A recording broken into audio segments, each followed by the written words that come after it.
Okay, so this is the final.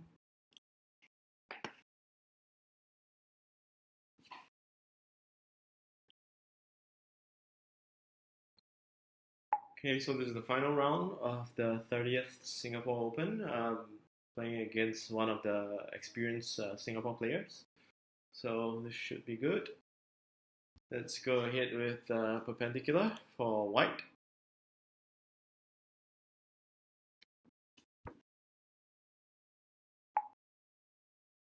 Just cross back to the usual book sequence, probably the Tiger or Rosebill or Stephenson. So the opponent has elected to go for Tiger opening.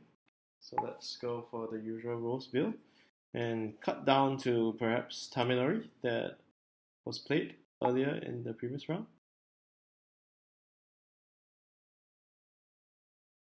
So let's just go ahead with f6, which was the same variation in the earlier round.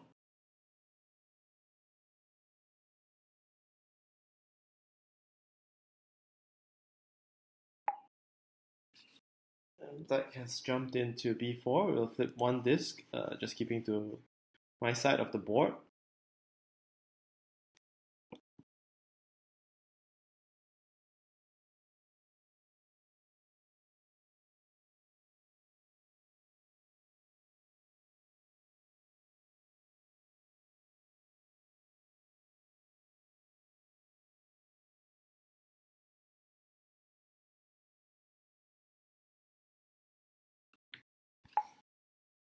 Okay, so black has jumped into the center. We'll respond to a move to b5 to basically just regroup and cut back into the center.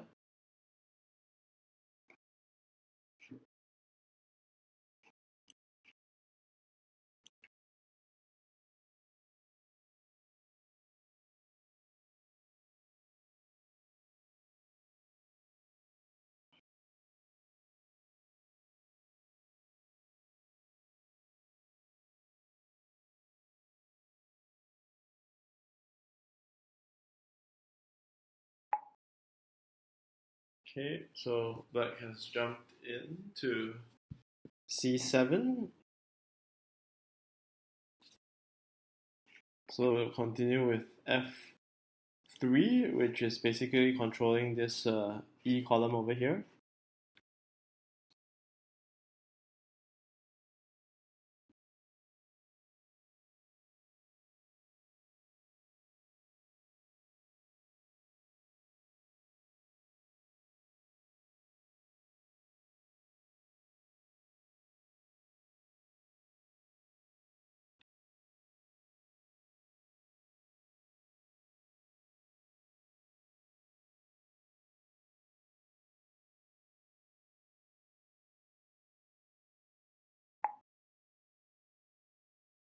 So black has cut up into the center.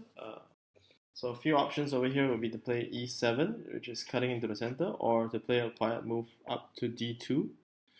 d2 opens up potentially a5 for black.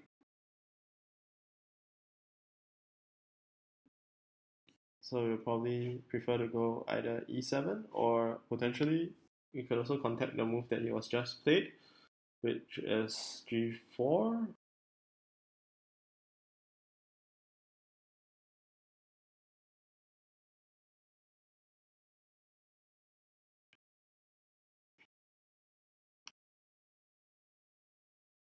So we'll go ahead to play e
So go ahead and go for g4, as e7 would potentially obstruct playing d2 in the future.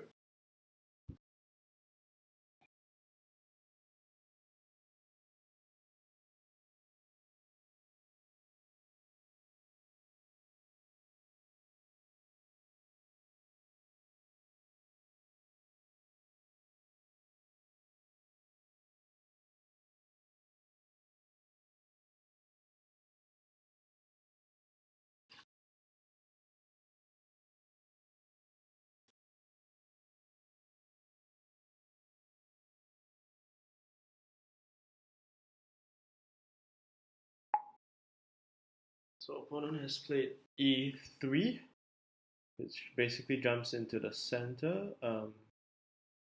Potential response to d2 and e7 still remains. d2 is slightly more preferred than e7 because it doesn't really open up a quiet move almost immediately for opponent, and the follow-up would be probably easier to play. If I were to play e7 and black went maybe f2, then this move would be poisoned and I wouldn't be able to get that quiet move.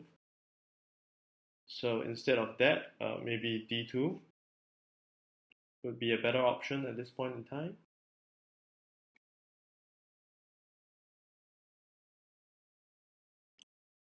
And if I played the d2, if opponent plays the e7, I'll still have a quiet move over to e2.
So black has indeed gone to f2, which a potential response would be either e2 or to just play the e7 move.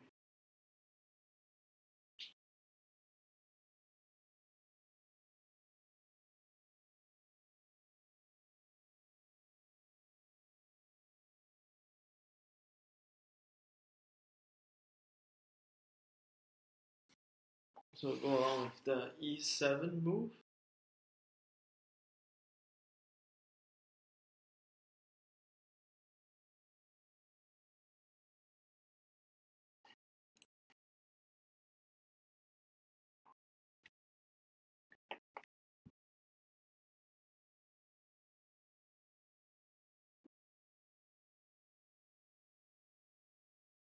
The reason being the quiet move that e7 opens up is actually it's actually a3. Okay, so he's gone to c1. That is actually quite a good move to actually just maintain his shape to the top and also a little bit to the bottom. Uh, and also to maintain a potential tempo to gain at a3. So if we were to follow up, we could potentially choose to play to e2 right now and try to aim for a follow-up move to g3. Let's just go for that move.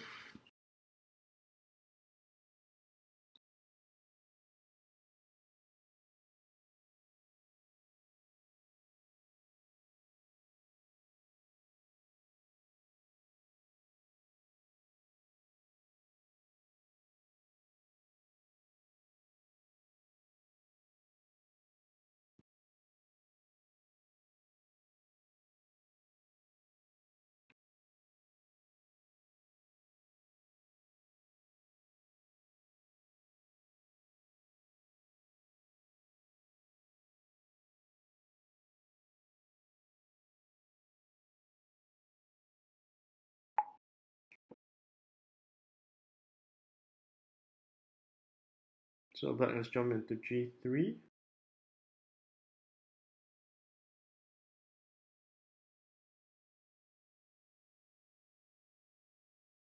An easy move for black to follow up would be d1, so we want to just poison that at e1 and prevent that from happening.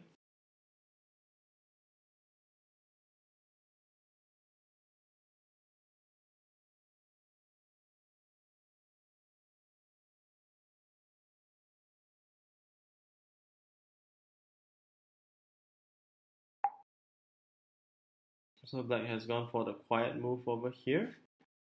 Similarly, we can actually just force feed the edge to the top because if he takes f1, it's basically a diagonal cut that is poisoned by the move he just played. So obviously he wouldn't take it, but there is a potential tempo gain in capturing the edge to the top in that exchange.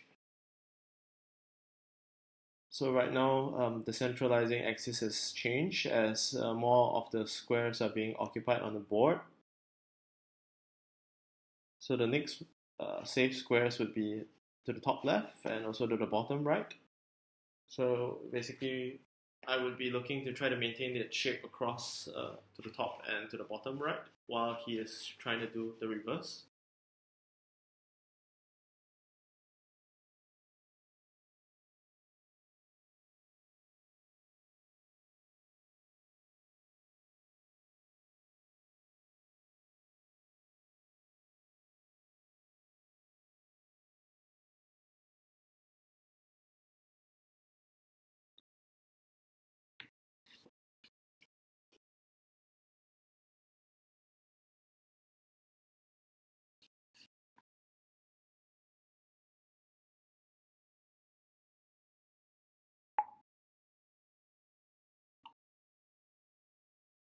So black has gone for quite a daring X square relatively early.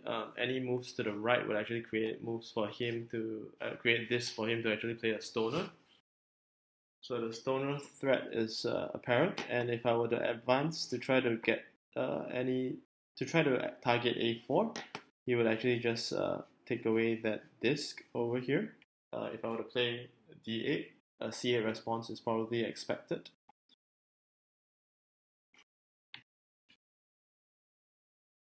So over here, instead of doing that, I should just jump into actually f1 itself and just take the move.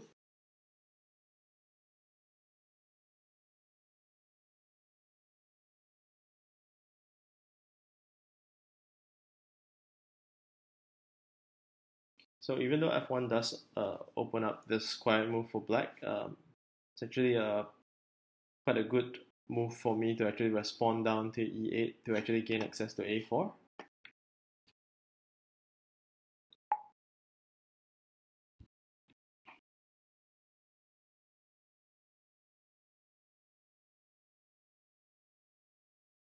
So the opponent has gone on to play f8. I'll go ahead to respond with e8 as a poisoning move. As this is g5, this is actually black. And try to maintain that access towards a3 as well. Assuming if black plays a4, I can still play a3.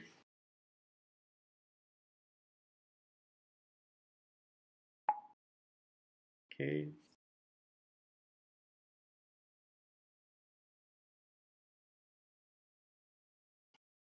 So since black has essentially given up the edge, I'll just capture the edge in a tempo exchange.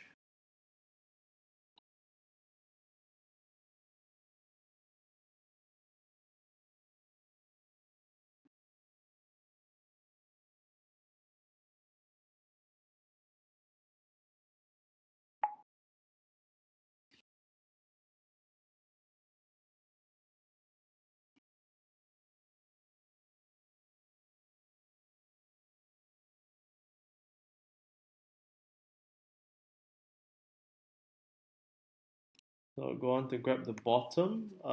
Basically, the right side is an even region. In terms of parity, there's no worry at the moment.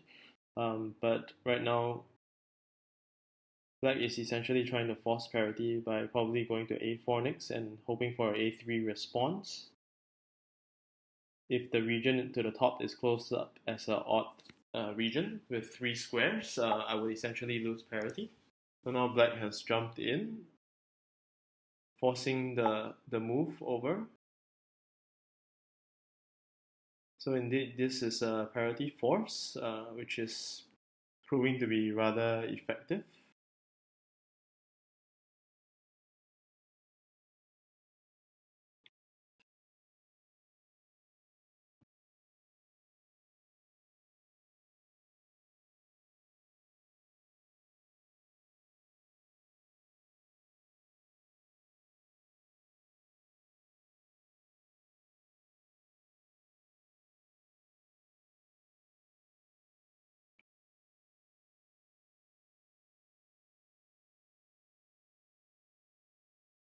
So the only way to effectively bypass this is actually to try to force a move down to the parity region.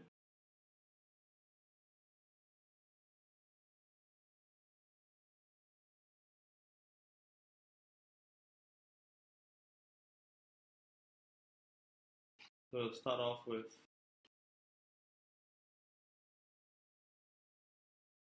not closing off the region and go with the corner to probably H1.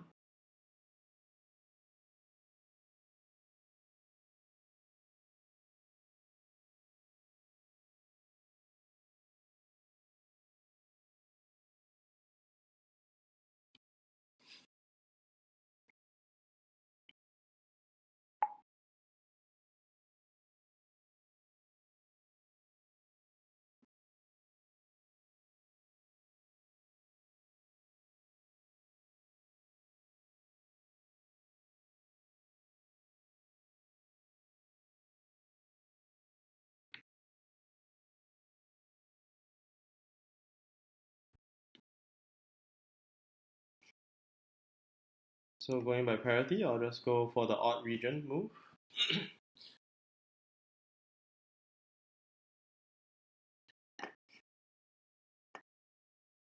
So over here, parity still seems to be fairly controlled by black at the moment.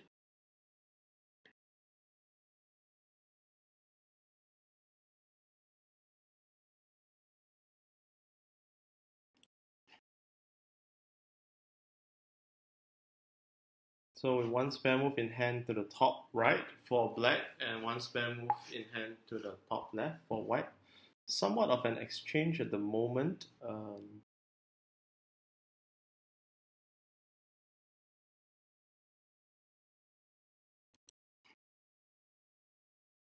So go ahead to box off, considering there is not much of a time. It's more of a defensive move to try to close off this region.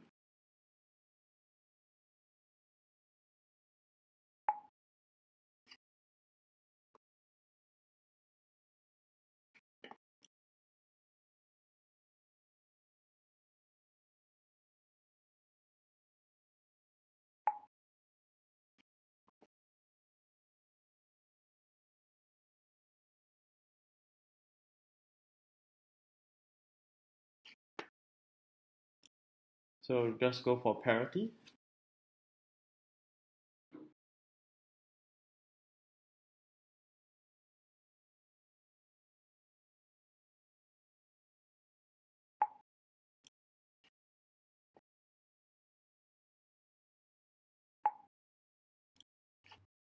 So it seems like black has an overwhelming number of count of this, so good game.